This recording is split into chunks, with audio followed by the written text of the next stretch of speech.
네, 안녕하세요. 슈퍼개미스타입니다. 우리 시청자 여러분들 반갑고요. 원스톱 톡앤스타 교육을 시작하기 이전에 시장에 대해서 좀 간단하게 말씀드리겠는데요. 일단은 저를 처음 보시는 우리 시청자분들도 많이 계실 겁니다. 제 소개를 간단하게 해드리면은 이러한 이력들을 좀 가지고 있고요. 일단은 주식 운영 스타일은 분산을 많이 하는 것은 좀 싫어합니다. 확률이 높은 기업에 비중을 나눠서 크게 잡아가지고 목표 수익률까지 끌고 가면서 수익률보다는 수익금을 크게 만들어가는 주식을 좀 선호하고요. 기다리는 동안에 심심하실까봐 일단 단기주 편입도 좀 하면서 매매를 좀 하고 있는데, 뭐 단기주 같은 경우에는 말 그대로 큰 돈이 되지 않는 매매 요령 중에 좀 하나입니다. 그래서 큰 돈은 승부주로 가져가시는 게 좀 주식 투자하는 데 있어서 훨씬 효율적으로 운영을 하실 수 있다고 좀 보실 수 있겠습니다. 시장에 대해서 간단하게 설명을 해드리면은요, 앞서 말씀드린 것처럼 연준이 일단 0.25% 금리 인하를 단행했고요. 시장에서 뭐 예견된 흐름인 만큼 상승 흐름은 좀 제한적인 모습입니다. 파월 의장은 추가 금리 인하는 중단하겠다고 좀 했지만, 인플레이션이 더 올라갈 때까지는 금리 인상도 고려는 하지 않겠다고 말하면서 금리 이슈는 시장에서 한동안 크게 신경을 안 쓰셔도 좀 좋으실 것 같고요. 중요한 것은 이제 우리 시장인데요. 코스피 시장과 코스닥 시장 말씀드린 것처럼 상승 흐름은 분명하게 나와주고 있지만 수급 없이 올라가고 있는 상승인 만큼 추세 전환보다는 어느 정도 올라가면 또 저항받고 주가가 눌릴 가능성에 대해서도 생각을 좀 하고 시장 전략을 세워놓는 것이 좋을 것으로 좀 보여집니다. 시장 상승의 중요도보다는요, 말씀드린 것처럼 개별 종목들이 지수를 끌어올리는 형국이기 때문에 종목별 장세가 좀 이어질 가능성이 높은 만큼 종목들 장세에 좀 대비를 좀 하실 필요가 좀 있습니다. 그리고 코스피 시장 같은 경우에도 아직 장기 하락 추세를 벗어나지 못했습니다.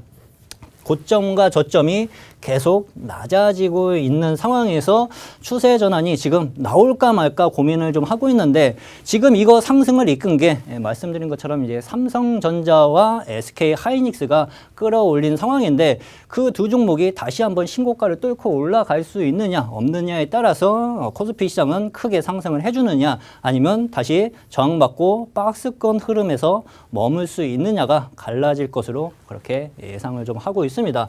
코스닥 시장 역시 장기 하락 추세에서 아직 벗어나지 못한 상황이고요. 추가적인 반등 흐름은 조금 더 나타나 줄 수 있습니다. 하지만 이 코스닥 시장 역시 임상 관련주 애들, 바이오주들이 다 이끌면서 올려놨는데, 임상 관련주 애들이 현재 고점 형성이 좀 되고 있는 만큼 그 바톤을 이어받을 수 있는 업종이 어느 쪽으로 붙을 수 있는지를 우선 파악을 좀 하셔야 좀 되실 것 같은데요.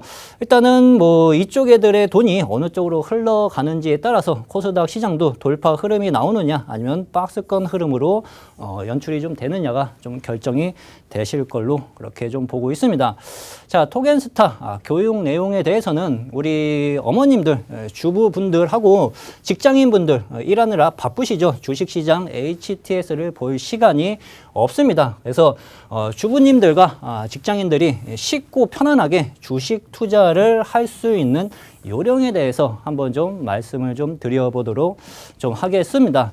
슈퍼개미 스타의 주식 투자 쉽게 하기입니다. 주식 투자를 편하고 쉽게 하려고 하면은 어려운 매매는 모두 제외를 해두는 것이 중요합니다. 어려운 매매라고 하는 것은 제가 종목 상담하면서도 계속 반복해서 말씀드렸다시피 실적 악화 기업, 실적이 계속 크게 안 좋아지고 있는 기업들 같은 경우에는요, 어떠한 좋은 뉴스까지가 붙는다 하더라도 내 포트폴리오에서 제외를 하는 것이 좋습니다. 왜 그러냐 하면은 실적이 안 좋은 기업들 같은 경우에는 나의 투자 수익률에, 그러니까 쉽게 말씀드리면은 나의 가장 큰 손실은 실적이 안 좋은 기업에서 좀 발생이 좀 되기 때문인데요.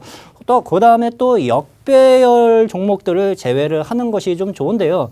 역배열 같은 경우에는 세력들이 아직 물량 매집을 다 이루지 못한 차트 유형이라고 좀 보시면 됩니다. 그래서 정배열보다는 역배열에서 물렸을 때 서너 배 이상 기간이 더 오래 걸릴 수 있기 때문에 역배열 종목 같은 경우에는 제외를 하시는 게 좀 좋으시고요. 그 다음에 수급이 빠져나가고 있는 기업들 같은 경우 이 세 가지를 다 제외를 하는 게 상당히 좀 중요하다고 좀 보시는데, 수급이 빠지는 기업들 같은 경우에는 주가를 올려줄 주체가 없어지고 있다는 얘기입니다. 그래서 이 세 가지에 대해서 집중적으로 한번 공부를 좀 해보도록 좀 하겠습니다. 기간 보유는 선택이 아닌 필수 요소이다. 씨 뿌리고 바로 열매를 수확할 수 없듯이 기간 보유 없이는 여러분들은 절대적으로 수익을 창출해 나갈 수 없습니다. 개별적으로 종목에서는 수익이 날 수 있지만 전체 포트폴리오에서는 단기 수익 가지고는 절대적으로 큰 돈을 벌어 가실 수가 없습니다. 하지만 차트 분석을 통해 가지고 그 기간을 충분히 단축할 수 있는 요령들이 분명하게 있습니다. 자, 두 가지 재무제표를 한번 파악을 해보겠는데요. 우리 어머님들하고 직장인분들 재무제표를 딱 띄워놓으면은 이게 무슨 소린가 하고 상당히 머리 아파하십니다. 머리에 쥐나시죠. 하지만 어렵게 생각하실 필요가 하나도 없습니다. 딱 한 가지만 알고 있으시면 돼요. 뭐를 알고 있으시면 되냐고 하면은요. ROE라는 것은 이제 자기 자본 수익률이라고 좀 보시면 좀 되시는데요. 쉽게 말씀드리면은 은행 이자와 비교를 하시면 됩니다. 기업이 자기 자본 가지고 연 마이너스 30%의 손실을 보고 있다 하면은 마이너스 1억으로 마이너스 30%의 손해를 보고 있다 하면은 3천만 원이 손해가 좀 나고 있는 상황입니다. 반대로 자기 자본 수익률이 플러스 30%가 나고 있다는 것은 1억의 자기 자본을 갖고 있는 기업이 3천만 원의 연 수익을 내고 있다는 얘기인데, 쉽게 말씀드리면 이 기업 같은 경우에는 은행에 돈을 예금하는 것보다 장사를 하는 게 훨씬 더 효율적인 기업이라 보시면 됩니다. 반대로 이 기업 같은 경우에는 2017년도 마이너스 27%, 그 다음에 2018년도 마이너스 30%, 2019년도 123%의 마이너스를 보여주고 있는데요. 이 기업은 장사를 하지 말고 차라리 은행에 예금을 하면은 플러스 2%라도 돈을 벌어갈 수 있다는 얘기로 해석을 하시면 좀 됩니다. 자, 그러면 두 가지 재무제표를 손쉽게 좀 이해하기 쉽게 좀 말씀을 좀 드려봤는데요. 다음으로 차트 움직임을 한번 좀 보도록 하겠습니다. 왼쪽에 있었던 재무제표의 주인공이 신라젠입니다. 요즘 뭐 임상 이슈로 뭐 말도 많고 탈도 많은 기업인데, 이 기업 같은 경우에는 뭐 실적을 보시면은 주가를 굳이 접근할 필요가 하나도 없겠죠. 그렇죠? 15만 원이었던 주가는 7,800원 부분까지 밑도 끝도 없이 하락을 했습니다. 이렇게 빠진 이유는요. 실적이 엉망진창이기 때문에 주가가 마이너스 90%가 좀 박살이 나는 흐름이고, 지금 뭐 7,000원에서 뭐 19,000원 올라가서 뭐 사내 만에 많은 개인 투자자들이 문의를 하시는데 볼 필요가 솔직하게 없습니다. 이러한 종목을 포트폴리오에 편입을 하기 시작을 하면은 모든 걸 원칙 없이 주식 투자를 하게 될 수 있습니다. 그래서 안 좋은 것들은 모두 제외를 하고 좋은 것만 남겨놓고 주식 투자를 하면은 시장이 밀리던, 그렇죠? 시장이 올라가던 내 갈 길만 가면 된다고 좀 이해를 하시면 좀 좋으실 것 같습니다. 그리고 오른쪽에 있었던 재무제표가 웅진코웨이의 재무 상황인데요. 이 기업 같은 경우에는 2004년도 3,600원이었던 주가가 현재 2018년도, 19년도 거의 뭐 10만 원 부분까지 주가가 상승을 했습니다. 그러면은 한 15년 동안 20배에서 30배 올라간 상황인데, 거진 1년에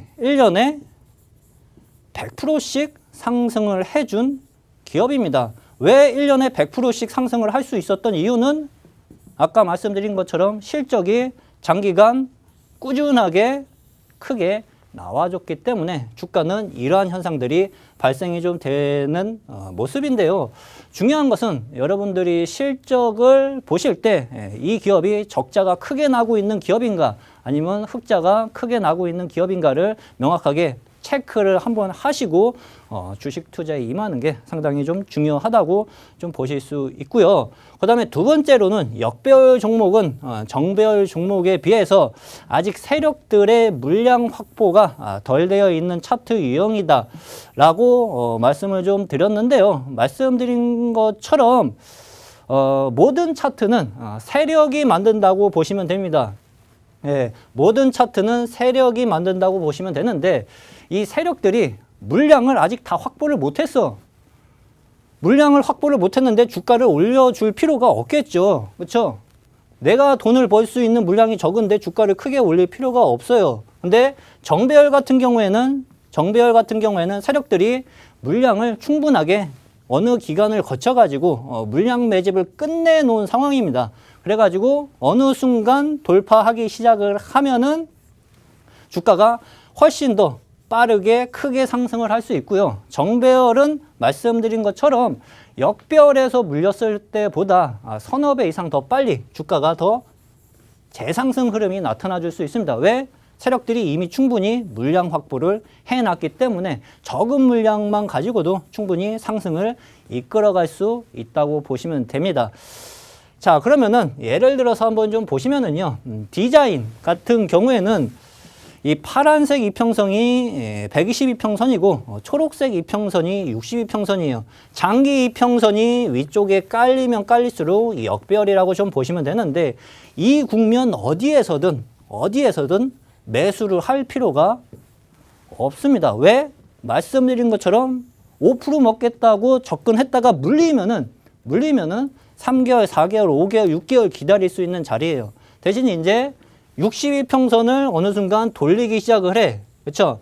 5일 2평, 22평, 62평이 어느 순간 정배열을 만들기 시작을 하면은 그때서부터는 주가가 빠르게 움직일 수 있습니다. 그래서 62평선을 깔고 나서 거래량이 증가되는 자리에서 매수 타이밍을 잡아놓으면은요, 주가가 얘 같은 경우에는 바로바로 올려놨지만 쉬고 간다 하더라도 충분하게 이런 데서 매매하는 것보다는 훨씬 더 빠르고 큰 수익을 가져가실 수 있는데 디자인 같은 경우에는 제가 얼마 전에 단기로 접근했었던 종목 중에 하나입니다. 그리고 50 같은 경우에도 마찬가지인데요. 일단 뭐 미세먼지 관련주로도 좀 편입이 좀 되어 있죠. 예, 역배열 같은 경우에는 전혀 매수 접근을 굳이 먼저 할 필요가 없습니다. 중장기 이평선이 저항대로 크게 작용이 좀 되고 있기 때문에 올라가도 어차피 걸려요. 올라가도 걸리고 그러다가 어느 순간 중기 이평선을 깔기 시작하는 자리, 그렇죠? 정배열을 만들 수 있는 자리에서 접근을 하면은 주가가 3,200원에서 뭐 3,700원 부분까지 두 자리 숫자 수익률이 빠르게 형성이 좀 될 수 있죠. 50 역시도 제가 최근에 단기로 접근했었던 종목군 중에 하나라고 좀 보시면 됩니다. 하추도 마찬가지죠. 하추도 고점 대비 크게 상승을 해줬다가 어느 순간 꺾여가지고 중장기 평선이 역배열로 진입을 했어요. 7월달, 8월달 그 이전에도 어디에도 저점을 잡아주는 흔적들이 없어요. 거래량도 없고요. 그렇죠? 그럼 접근할 필요가 없는 자리에서 62평선을 까는, 그렇죠? 62평선을 까는 정배열 국면에서 매수 타이밍을 잡기 시작을 하면은 주가가 말씀드린 것처럼 변곡점이 형성이 좀 될 수 있는 자리입니다. 그렇죠? 그래서 이 국면에서는 두 자리 숫자 수익률이 빠르게 형성이 나타나 줄 수 있습니다. 마찬가지로 이것도 최근에 제가 단기로 접근했었던 종목군 중에 하나라고 좀 보시면 좋습니다.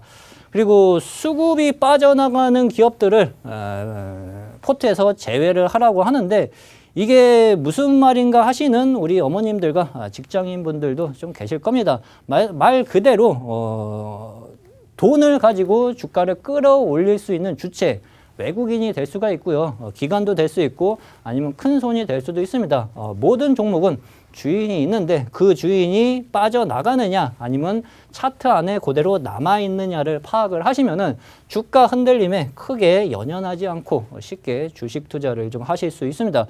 주가를 올려줄 수 있는 주체가 없어지면은요, 주가는 하락 국면으로 계속 진입을 할 수밖에 없겠죠. 그러면 차트를 보고 예를 들어서 한번 좀 말씀을 좀 드려볼게요. NSN 같은 경우 5,000원 부분에서 장대 음봉에 매도 거래량이 크게 터졌습니다. 이 말은 무슨 말이냐고 하면은요, 거래량은 절대적으로 거짓말을 할 수가 없습니다. 차트에서 캔들, 이평선, 뉴스 모든 것들은 거짓말을 하고 속일 수가 있어요. 하지만 거래량은 절대적으로 거짓말을 할 수가 없어요. 그래서 거래량이 크게 터지면서 매도 거래량이 나왔다는 것은요, 수급, 이 차트를 움직이고 있는 세력들이 빠져나가기 시작했다는 얘기입니다. 그러면은 얘네들이 빠져나가기 시작을 하면은 주가를 올려줄 주체가 없어진다는 얘기죠. 그렇죠? 그래서 주가는 계속 밑도 끝도 없이 빠지다가 최근에 1,000원 부분에서 일단은 뭐 하락은 멈춰놨고, 지금 주가 흐름을 보니까 초록색 이평선이 62평선을 안착하면서 정배열을 만들려고 좀 하는 모습이에요. 그러면 지금 자리에서 우리 시청자 여러분들은 매수 접근을 해야 하나요? 말아야 하나요? 그렇죠? 제가 앞서 말씀드린 차트 흐름을 기억해가지고 매수를 하면은 매수를 해야 되는 자리예요. 그렇죠? 정배열을 만들려고 하는 국면이기 때문에 매수 접근을 해야 하지만 한 가지 체크를 안 한 게 실적. NSN, 그렇죠? 은행 이자보다도 돈을 못 버는 기업, 그렇죠? 이렇게 장사를 할 거면은 차라리 은행에 2% 수익이라도 먹고 있는 게 나은 기업이죠, 그렇죠? 자기 자본 수익률이 마이너스 59%, 뭐 마이너스 33%까지 안 좋다 보니까 5,000원에서 빠진 것 같지만 이 기업은 15,000원에 있었던 기업입니다. 수년간, 그래서 3년 동안 밑도 끝도 없이 빠지다가 지금 정배열을 만들고 있지만 말씀드린 것처럼 실적이 악화되고 있는 기업이기 때문에 아무리 차트를 이쁘게 만들었다 하더라도 이러한 기업들은 포트폴리오에 편입을 시키면 안 되는 기업이라 좀 보실 수 있습니다. 실적은요, 주식 투자에 있어서 가장 중요한 안전핀 역할을 할 수 있는 요소입니다. 그래서 실적을 배제하고는 절대적으로 주식시장에서 살아남을 수도 없고 돈도 벌어가실 수가 없습니다. 재무제표 보는 게 어렵다, 머리 아프다, 머리에 쥐난다 하더라도 제가 오늘 말씀드린 그거 한 가지만 어느 정도 알고 있어도 커다란 손해는 피하면서 주식 투자에 좀 임하실 수 있습니다. 그래서 오늘 말씀드린 세 가지 실적이 악화되고 있는 기업은 제외를 하고, 그 다음에 역별 종목도 제외를 하고, 수급이 빠져나가고 있는 기업을 제외를 하면은 주식 투자는 쉽고 편안하게 투자 승률을 확연하게 높여나가실 수 있습니다. 제가 오늘 준비한 내용은 여기까지입니다. 우리 시청자 여러분들 요 정도 흐름만 머릿속에 생각을 해놓고 접근을 하셔도 주식 투자를 좀 쉽게 편안하게 좀 접근을 하실 수가 있고요. 톡앤스타 무료 카톡방에 오시면은 제가 말씀드린 것처럼 정배열 초입 국면 편안하게 수익을 낼 수 있는 단기 무료 추천주도 드리고 있으니까 톡앤스타 무료 카톡방에 오셔가지고 무료 추천주도 함께 받아보시길 바라겠습니다.